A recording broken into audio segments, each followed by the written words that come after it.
Breaking news this morning. Crews are working to put out hot spots at the scene of a house fire this morning in Madison.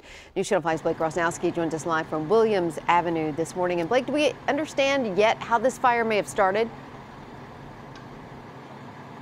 Well, they're not entirely sure exactly how the fire started. The fire crews tell me that they got here on scene and it was fully engulfed. So they're not even sure where it started at this point, but you can see they have got it completely under control now. We're not even really seeing smoke at this point.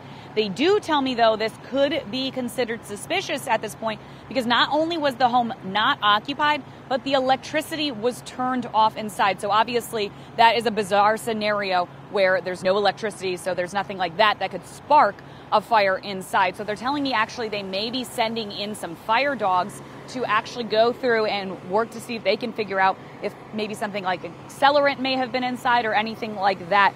They were called out again to a fully engulfed home, and that's how they found it. That was sometime before 5:45 this morning. We're not far from Gallatin Pike North here in Madison. So the good news is because it was unoccupied and everyone, there was nobody staying inside at the point.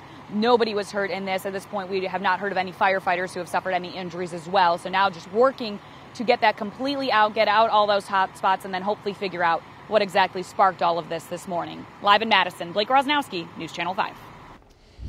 Happening today, we can expect a little congestion around town. First Lady Melania Trump is making a stop here in Music City. She's expected to visit Monroe Carroll Jr.'s Children's Hospital at Vanderbilt this afternoon. Metro Police don't anticipate any road closures, but you will see some slowdowns. The First Lady has recently visited other children's hospitals to promote her Be Best initiative. This morning, a News Channel 5 investigation of a Metro school principal is generating lots of chatter. Our chief investigative reporter Phil Williams obtained 2 internal investigations where the principal was accused of unwanted sexual advances and other misconduct. The allegations involve the executive principal of John F. Kennedy Middle School in Antioch. Dr. Sam Braden has held that job for 4 years, but Metro School's own internal investigations paint a disturbing picture of an environment that a former assistant principal says would make Stormy Daniels blush. One of the alleged victims told Phil that Metro School's brass seemed like they didn't really want to hear the allegations against Braden. I've never felt like I hadn't been heard before, that loudly. I feel like I was pretty much talking to the computer. I really felt like she wasn't listening. She was detached from it as if she, only thing she didn't do was check her cell phone. Now, Dr. Braden has denied all of the allegations and today still has his job. You can see Phil's full investigation right now on our website, newschannel5.com. Friends are raising money for a teen killed in a lawnmower accident. A Spring Hill teenager died last week in an accident involving a lawnmower. 15-year-old Jacob William Combs was found in a creek after being pinned down by the lawnmower. Jacob was mowing a family friend's property as a surprise. Another family friend set up a GoFundMe for the family, and so far has raised $12,000. The medical examiner has ruled former Metro Councilman Lionel Green died of an overdose. According to the autopsy report, the overdose was the result of cocaine and opioid use. Green was hospitalized on July 8th, and he died 10 days later. He's going to be laid to rest in Clarksville on Saturday. A bizarre situation in Nashville. A man is in the hospital with a gunshot wound, but the incident he was involved in started as a car crash. Witnesses saw a man jump out of the crashed car on Westchester Drive. They say he tried to run off, but he was being chased by a second man. The victim was shot in the leg, and we're told he is not cooperating with police. A presidential pardon isn't enough for former Rutherford County Sheriff Robert Arnold. He also wants prison reform. Arnold sent News Channel 5 a copy of his plan. He's asking the president for an executive order of, quote, immediate release or home confinement for aging, first-time, nonviolent, white-collar federal inmates. Arnold is halfway through serving a prison sentence for wire fraud and extortion. We told you last week he formally requested a pardon from President Trump. And heading to the polls, U.S. Senate candidate Phil Bredesen voted yesterday afternoon. The former Tennessee governor and Nashville mayor is running for the Democratic nomination for Senator Bob Corker's seat.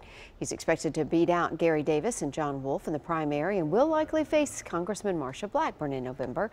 The latest poll from Duty and Country PAC shows Bredesen with a slim lead in the presumptive match between him and Blackburn. And a new poll shows Williamson County businessman Bill Lee is the front runner in the race to become the Republican nominee for governor. News Channel 5's Emily Luxon breaks down the numbers and explains some actually disagree with the findings. Voters are already heading to the polls to weigh in on what's expected to be a tight battle to be the Republican nominee for governor. As I think that it's at least a three-way race, and the fourth candidate's probably narrowed some, but probably still not into the race at this point. A new poll shows Bill Lee is leading the pack with 26% of the vote, followed by Randy Boyd, U.S. Representative Diane Black, and House Speaker Beth Harwell. But News Channel 5 political analyst Pat Nolan says despite the findings, the outcome on election night could be different. I'm always one of those that believes that you can't take just one poll and say, okay, that's it, that's the gospel. The company JMC Analytics and Polling independently contacted registered voters across the state to compile 500 responses. 17% of people said they did not plan to vote in the primary election. The margin of error is listed at just over 4%. I mean, polling is probably more difficult than ever. And to do a really good poll, you have to spend some considerable amount of money. Each candidate had strong opinions on the results. A spokesperson for Diane Black called the poll bogus.